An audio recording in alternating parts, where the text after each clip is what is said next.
If you're new to Deception Bytes, hit the like and subscribe button and be sure to hit the bell to be notified of future videos. If you wish to support the channel, the links are in the description below.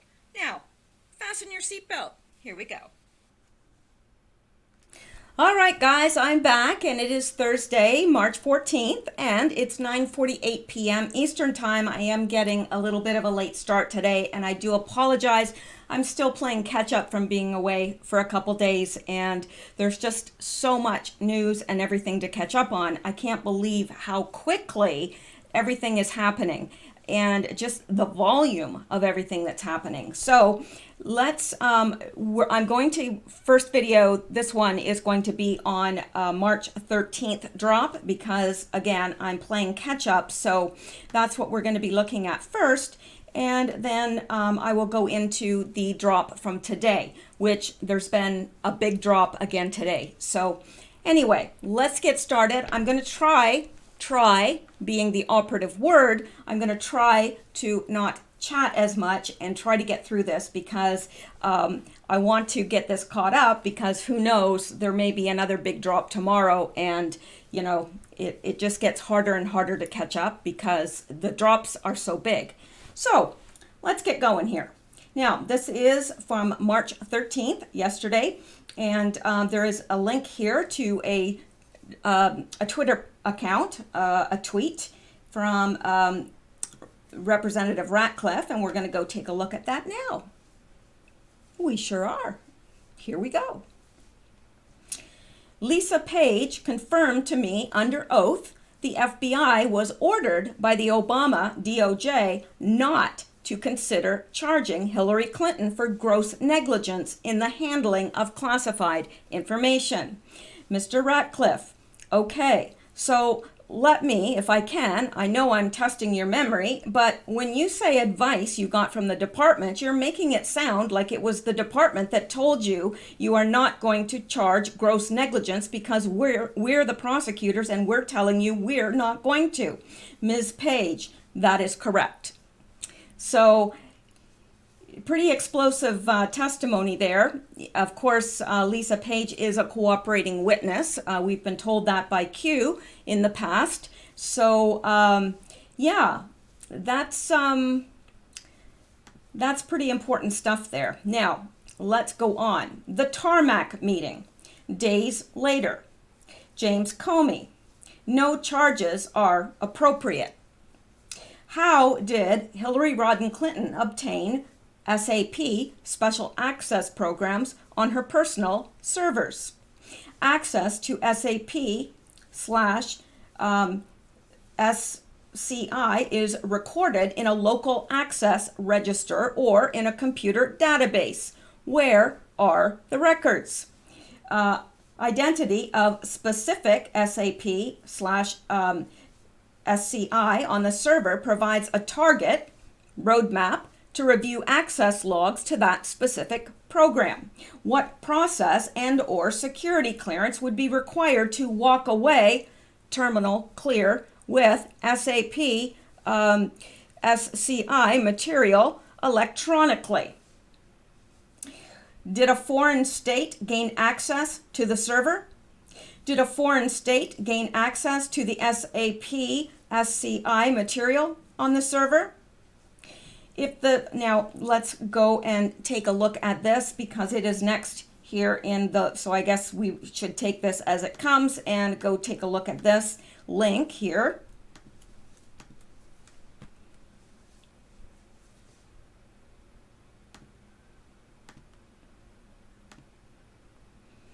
All right, FBI contradicts Trump claim that China hacked Clinton's private email server. Well, I don't think they hacked it per se. I think that they were given access to it. Hang on here. We don't want this. And I certainly don't want to look at her. Okay. The FBI on Wednesday said it had found no evidence about President Trump's claim that former Secretary of State Hillary Clinton's private email server was compromised by hackers working for the Chinese government. In a brief statement, the Bureau said The FBI has not found any evidence the servers were compromised. The statement follows the president's tweets earlier Wednesday claiming without evidence that Clinton's emails had been hacked by China. Hillary Clinton's emails, many of which are classified information, got hacked by China. Next move better be by the FBI and DOJ, or, after all of their other missteps, Comey, McCabe, Strzok, Page, or FISA, dirty dossier, etc., their credibility will be forever gone, Trump tweeted. Let's see when this was. This is from 8/29. This is back in August that this was written. And here is the tweet in question. Trump had earlier sent another tweet with the claim, "Report just out. China hacked Hillary Clinton's private email server. Are they sure it wasn't Russia? Just kidding. What are the odds that the FBI and DOJ are right on top of this? Actually, a very big story. Much classified information," Trump said. And it was not immediately clear which report Trump was referencing. The Washington Post reported that the tweets had come after a Daily Caller story that cited anonymous law enforcement sources with the claim. The Daily Caller story said that the intelligence community's inspector general had found that a copy of every email on the server was being sent to a third party, and that third party was a known Chinese public company that was involved in collecting intelligence for China. Trump had said during the 2016 presidential race that he would seek a new investigation of Clinton if elected, but later walked back that claim. China's foreign ministry denied the claims, Reuters reported. This isn't the first time we've had similar kinds of allegations, spokeswoman Hua Chunying said at a daily news briefing. According to Reuters, China is a staunch defender of cybersecurity. We firmly oppose and crack down on any forms of internet attacks and the stealing of secrets, she added. So let's go back now and finish what Q is trying to get across to us here. If the top FBI chain of command for the mid-year investigation were all fired, does one conclude the investigation was not conducted properly? Well, I think that goes without saying, don't you think? You know, if you had a report, let's say you had a report, you're managing, at a corporate level, you're managing, and you've asked a group to prepare a report for you, and every single person that has prepared that report has subsequently been fired for misdeeds, mishandling, whatever. Would you trust what was in that report? I wouldn't. I would want it to be redone by people that weren't fired. But yeah, that kind of goes without saying that the investigation was not conducted properly. Does one conclude all statements made by the FBI, think no hack of server as single example, could be false? Well, of course. We can't even point to the FBI and say, oh, well, they wouldn't lie. They haven't lied. Or to the DOJ. So they've all been caught in grievous lies. So yeah, certainly not trustworthy. Take a moment and think about what that means. And he's got empty kill brackets, which means that somebody needs to go in those kill brackets. I would say maybe possibly Obama, because that's where the top was. It came down from there. And he says treason, Q. So, and down here, well, this is the actual that we just actually looked at. Now, I included this from Extrovert, Covert, and I think that this is very, very, some good commentary. Okay.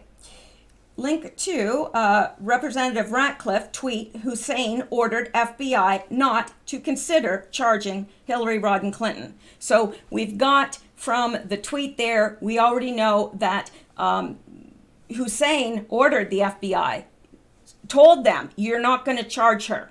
You're not.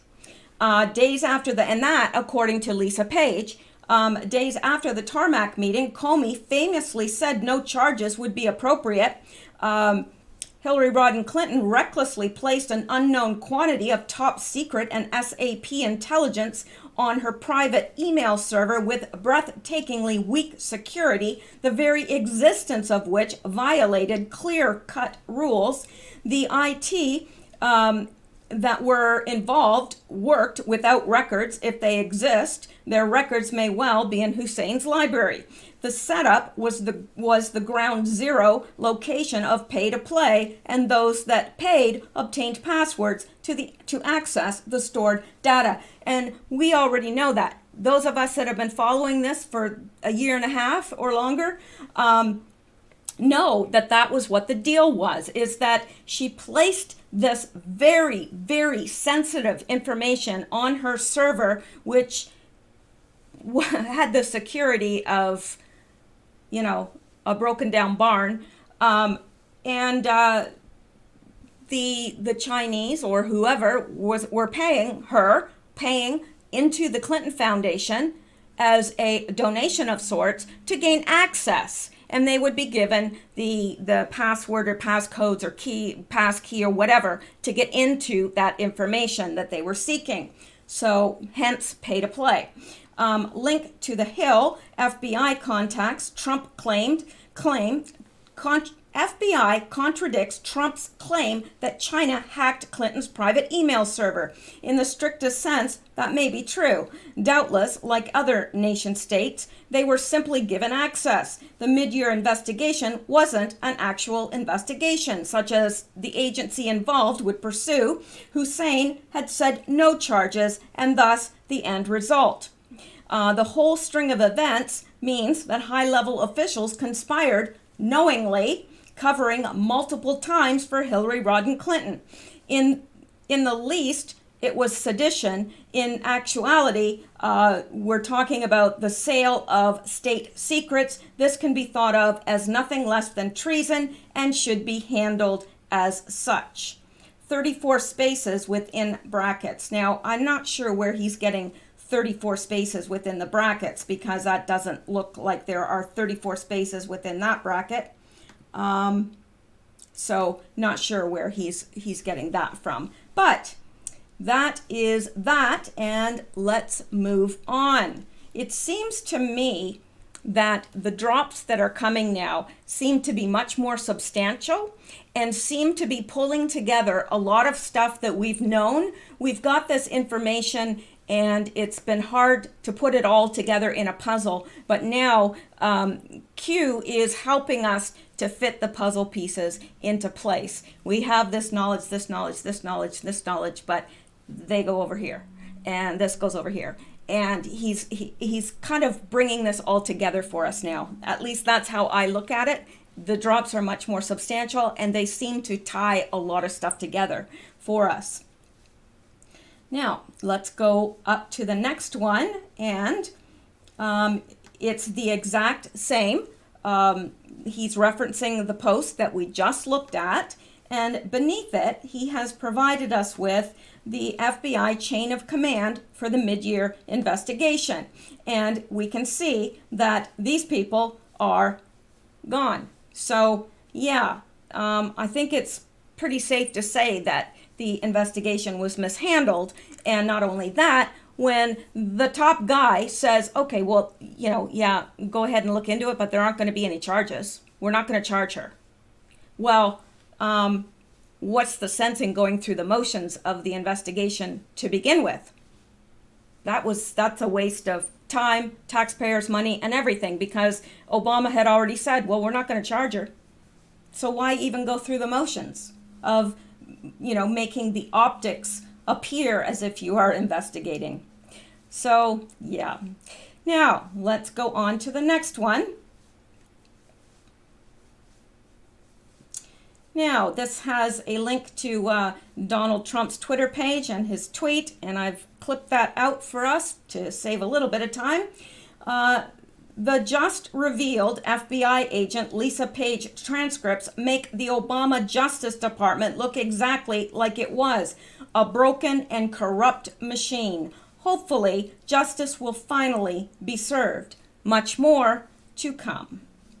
And Q says trolling is fun. And yeah, you can bet that that's a troll right there.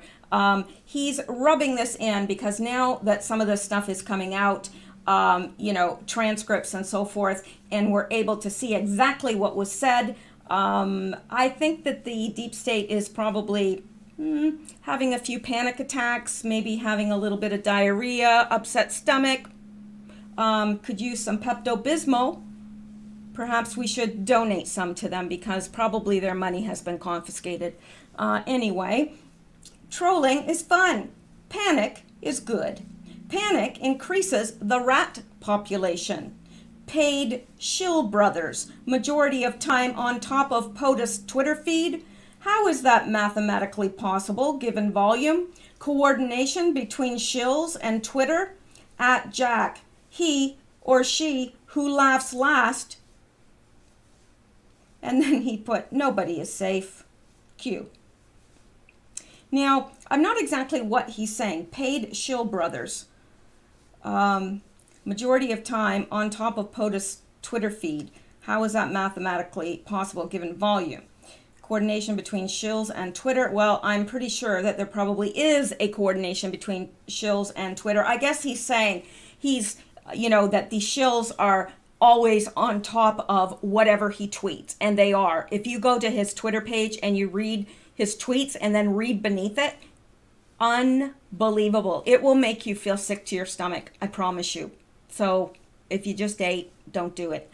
Really, I'm not joking. You will be amazed. You will wonder how there are that many people like that in America. You really will. It's quite alarming. So let's go on. And this is a past well, no, we're not at the top of it. Sorry about that. Okay. QAnon censorship on Microsoft Xbox Live. Proof. Now, let's see if we can make this bigger so that this... All right.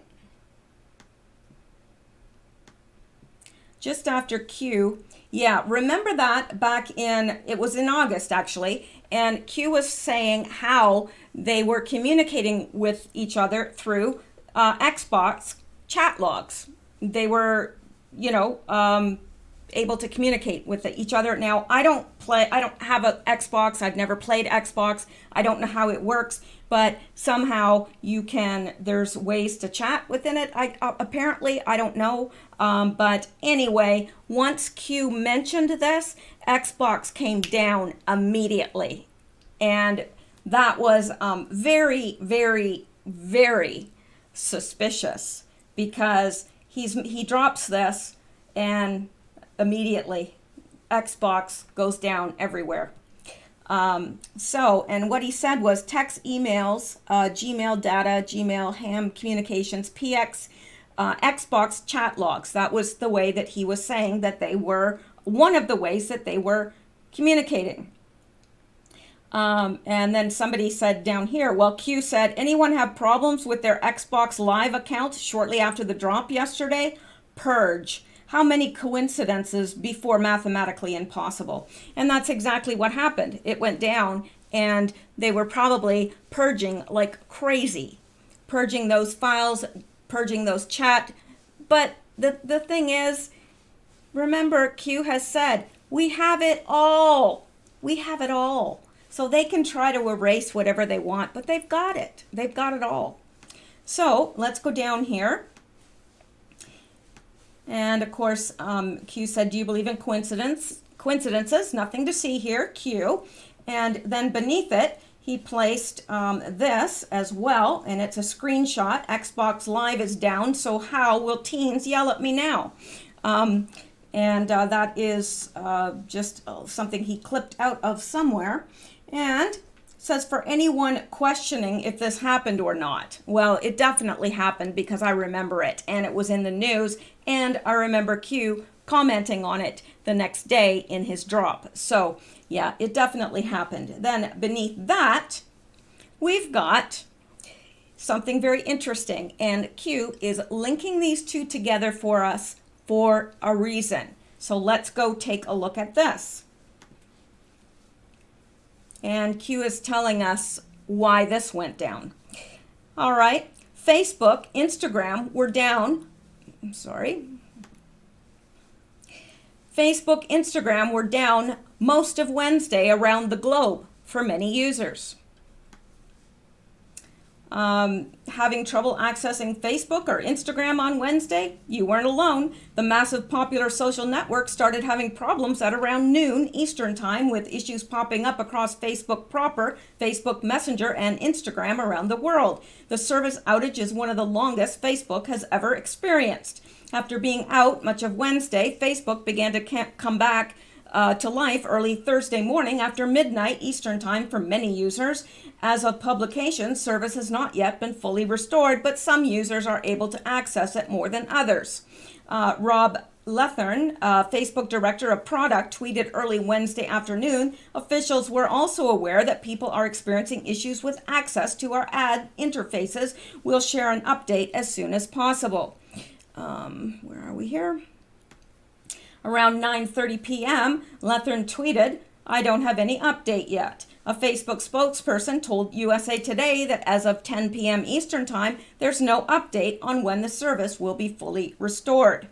It is also not clear what caused the issue, leading to confusion and speculation. Really? You really think they don't know what the cause is? Really? So Facebook has been around for how long? A long time, and never had an issue. Now it goes down across the globe, but they're not really sure what the issue is? Really?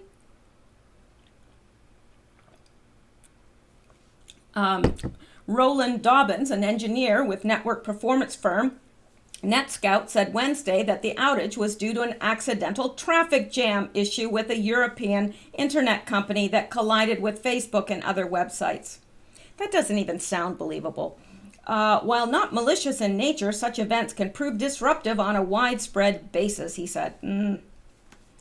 Thousand Eyes, a firm that helps companies optimize their traffic, refutes NetScout's assessment, saying that in its analysis, the outage appears to be an internal problem for Facebook rather than a network or internet delivery issue.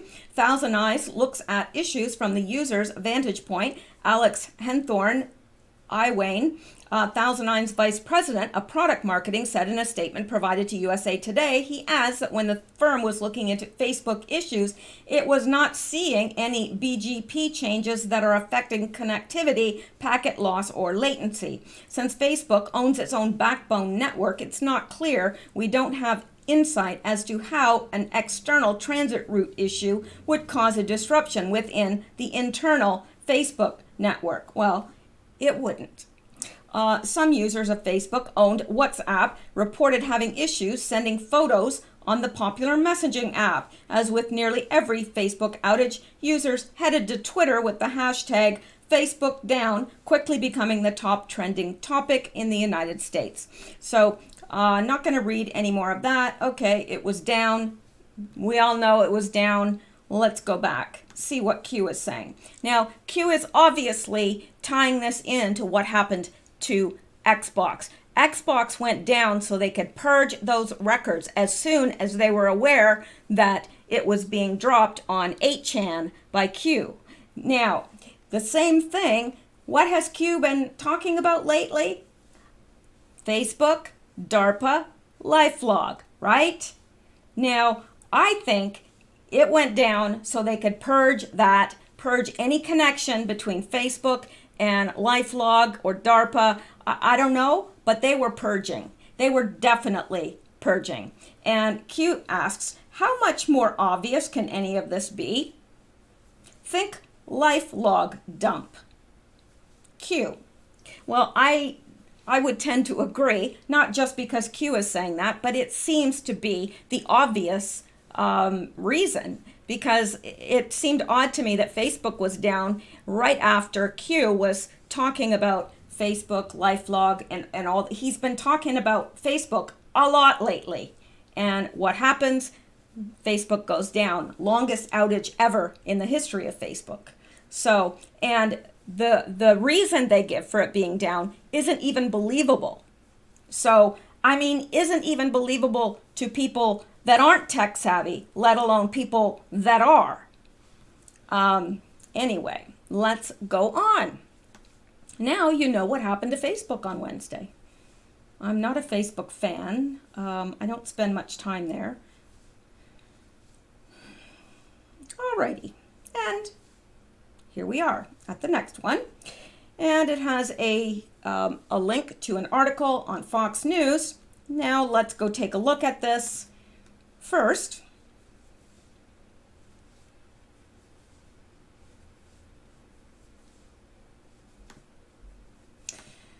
Reps Jordan and Meadows, Democrats don't care about the integrity of the census. Well, do Democrats care about the integrity of anything, really? No. Judge rules 2020 census citizenship question is unconstitutional. Wow. Sorry, I'm trying to get a federal judge. That's incredible when you think about it. That they think it's unconstitutional to ask somebody if they're a citizen of the country that they're in. Not sure. Do you know how many people in the United States are American citizens? No one does. And the Democrats don't want you to find out.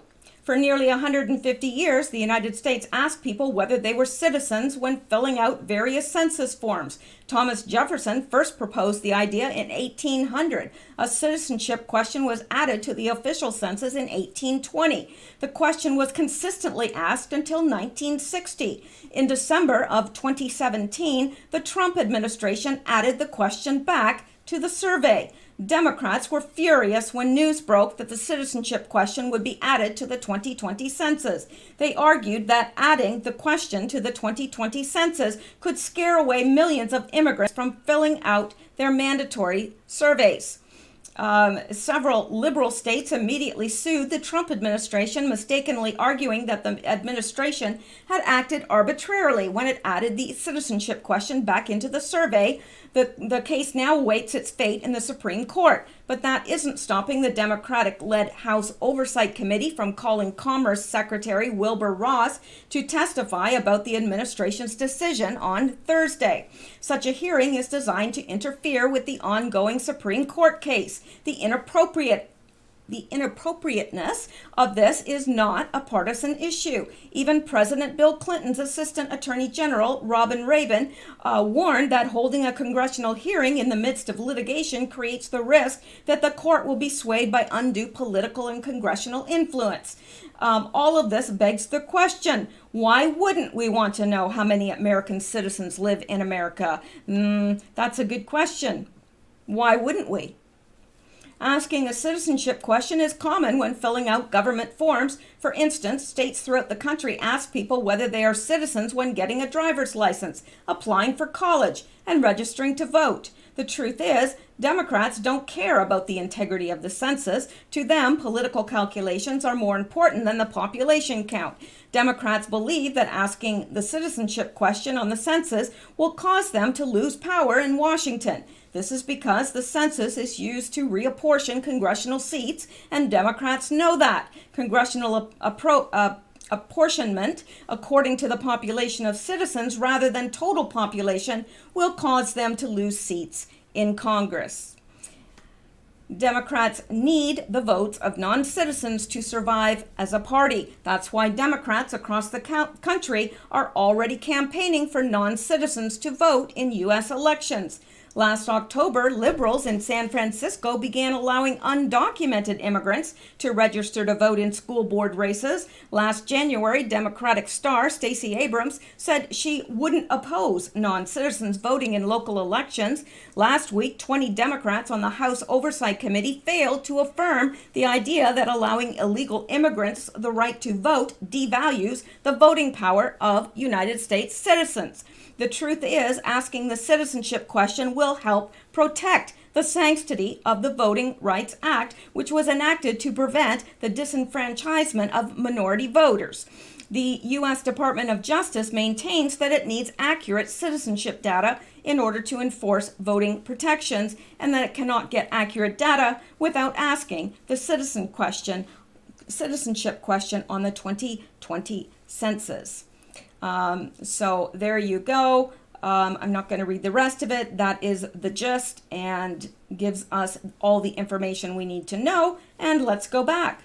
So Q is asking us if the Democrats fight to protect, safeguard, and promote all illegal immigrants as rightful U.S. citizens who should be afforded all benefits and rights accordingly. Why then would they fight to block them from being counted as part of the U.S. Census? What would the data show? All that matters is power. Welcome to the Democratic Party con. Q. Now, I think we are well aware of why they don't want them asked, but, you know, it is true that they use that census for a lot of information. And it's interesting that, you know, they're afraid that if the census is asking these illegals if they are citizens of the U.S. or not, and they don't want to answer that, and so they don't even fill out the census, then the Democrats might lose seats. It all comes down to, they don't care about America. We know that. They've proven that to us time and time again. They don't care about us. They don't care about America. They care about their own pockets, and they care about power. That's what they care about. Now, here is an interesting post. Interesting indeed. Okay. And this is from Q. An anonymous 4chan user recently posted new photos of Jeffrey Epstein's infamous Pedo Island. The island features a temple atop a small mountain and has been the location of several underage sex parties arranged by Epstein and attended by several of the world's elite, including ex-President Bill Clinton, his wife Hillary Clinton, Hollywood actors, and even members of the world's royal families. And this is the picture of the temple. It has, I believe, there is an owl. I think that is an owl up here, and very, very occultish in nature. They're certainly not worshiping God in that temple. That's for sure. Not the God that we worship anyway.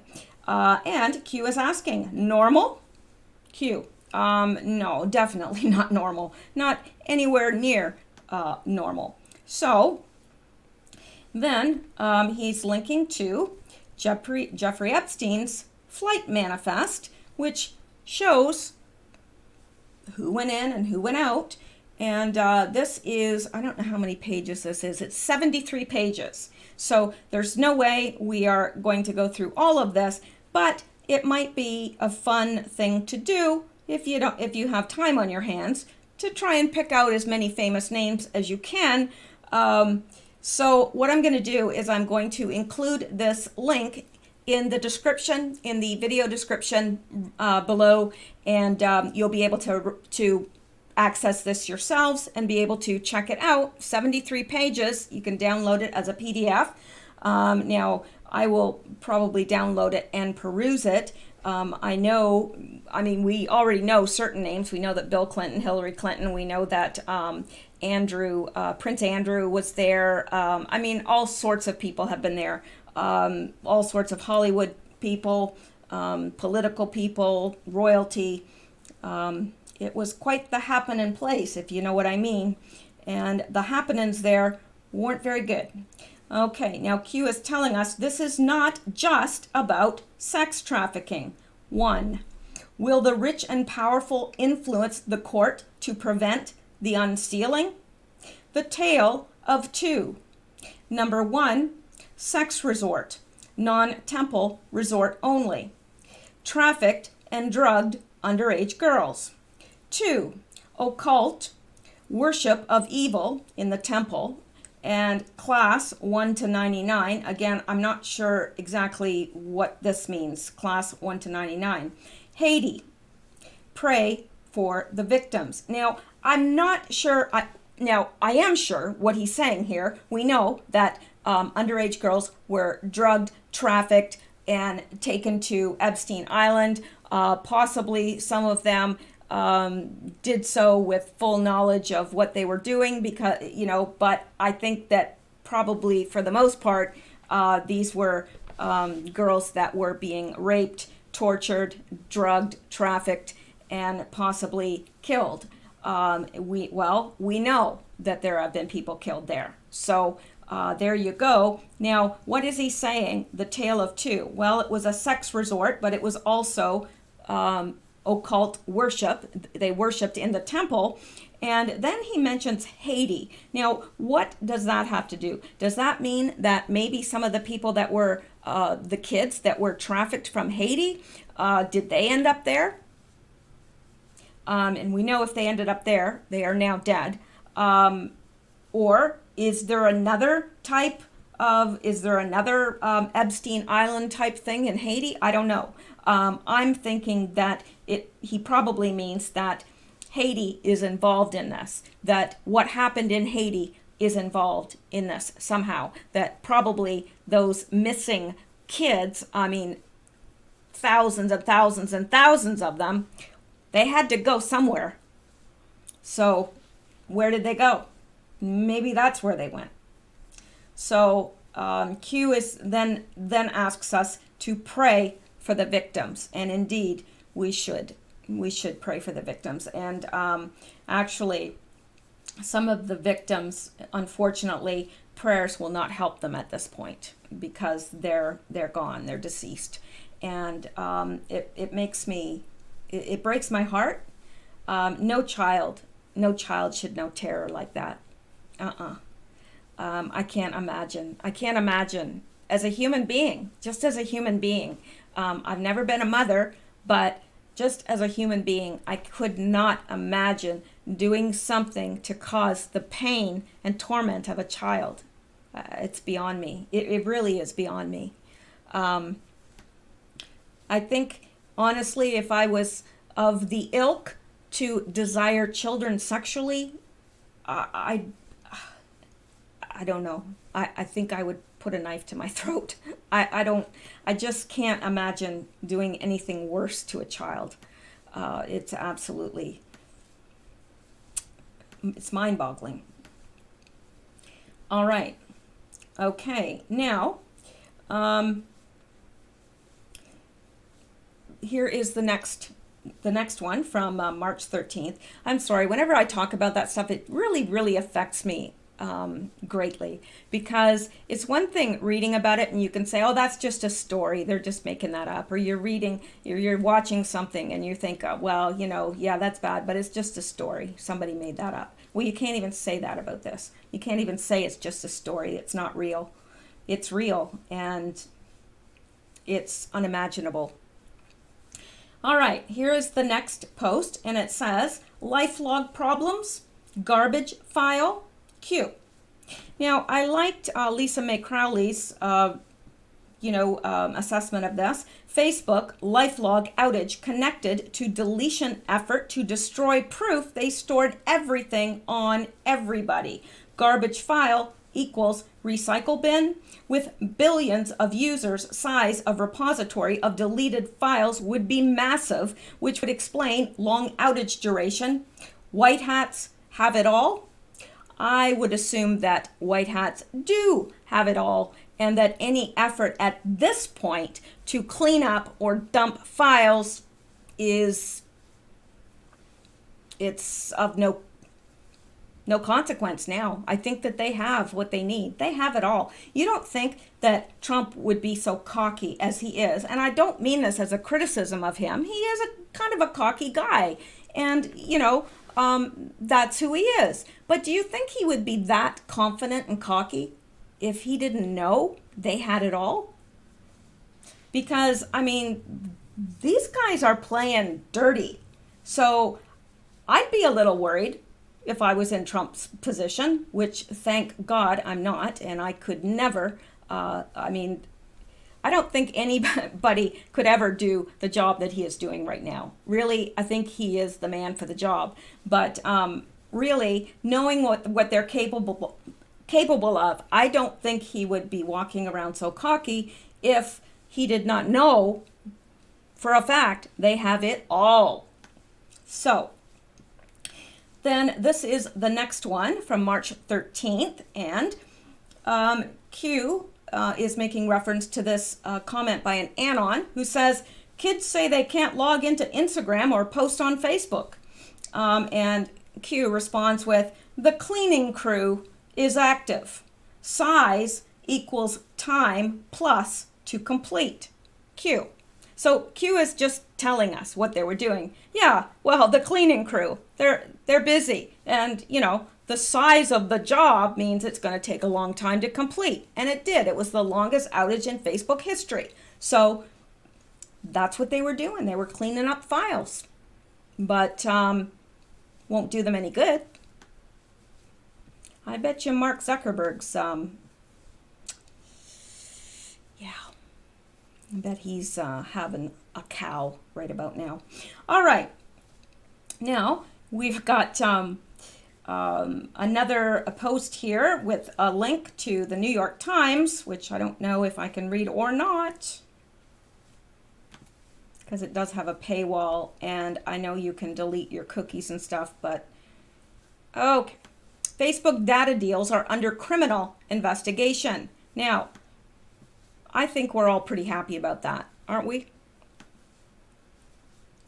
Federal prosecutors are conducting a criminal investigation into data deals Facebook struck with some of the world's largest technology companies, intensifying scrutiny of the social media giant's business practices as it seeks to rebound from a year of scandal and setbacks. A grand jury in New York has subpoenaed records from at least two prominent makers of smartphones and other devices, according to two people who were familiar with the request and who insisted on anonymity to discuss confidential legal matters. Both companies had entered into partnerships with Facebook, gaining broad access to personal information of hundreds of millions of its users.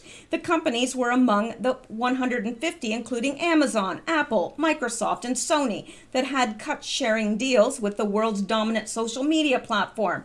The agreements, previously reported in the New York Times, let the company see users' friends' contact information and other data, sometimes without consent.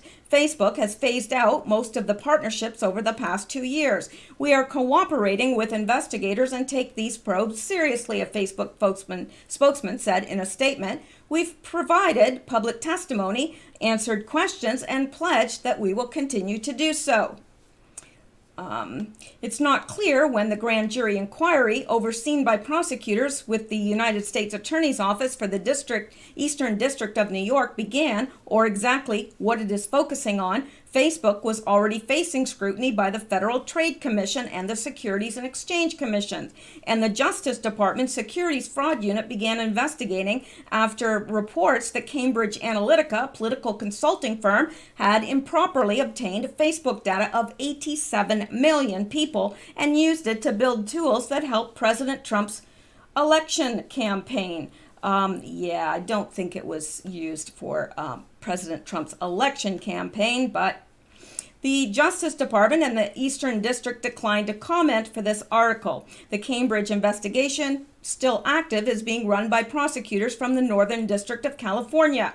One former Cambridge employee said investigators questioned him as recently as late February. He and 3 other witnesses in the case, speaking on the condition of anonymity so they would not anger prosecutors, said a significant line of inquiry involved Facebook's claims that it was misled by Cambridge. So let me go down to I don't want to read all of this. The company has taken steps in the past year to tackle data misuse and misinformation. Last week, Mr. Zuckerberg unveiled a plan that would begin to pivot Facebook away from being a platform for public sharing and put more emphasis on private communications. So, And here it says Facebook has aggressively defended the partnership, saying they were permitted under provision in the FTC agreement that covered service providers, companies that acted as extensions of the social network. Let's go back to Q. Oops, didn't mean to get rid of that, but all right. Now, interesting. He's saying whistle while you work. Now, who's he saying that to? I think he's talking to the people that were doing the cleanup at Facebook. Well, whistle while you work. Have you seen the movie Snowden? Well, yes, I have. Facebook is my bitch. Now, that is a line from the movie Snowden, and I can't remember what it's not Snowden that says it, it's the other guy, and Snowden says something about Facebook, and the guy says, Facebook is my bitch. Now, and this is NSA access. So NSA has access to Facebook. That's why this guy said Facebook is my bitch, because the NSA does have access to Facebook and what it contains. DARPA panic exposure. So Q is again telling us what they're doing. They're trying to clean up all this because, number one, the NSA had full access to Facebook and what it contained and everything else. DARPA is panic because they don't want to be exposed as being the ones behind Facebook. So Facebook data deals are under criminal investigation. A New York grand jury has subpoenaed records to possibly prosecute Facebook criminally for its practices. DARPA is panicked over the potential of being exposed as the source for Facebook. And probably thus, while they are cleaning, and while Q is suggesting that they whistle while they work. So, yeah. And also whistle while you work. Isn't that possibly a veiled reference to the Seven Dwarfs? Because isn't that from that movie?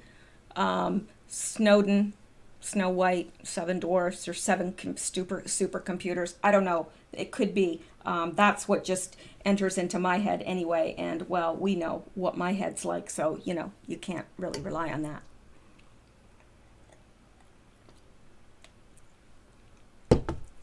Water.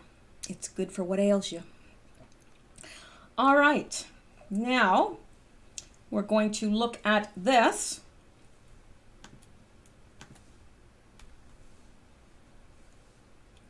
And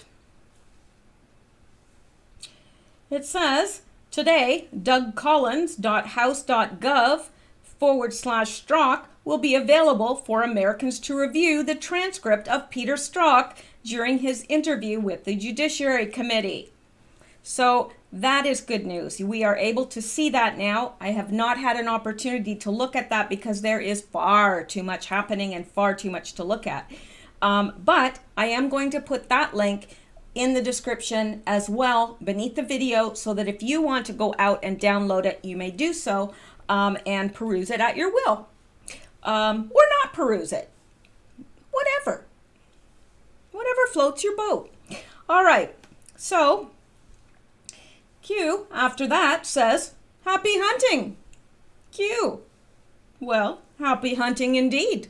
So I think that I'm going to be taking a look at that in days to come, and I'm sure you will be as well. I'd like to look also at the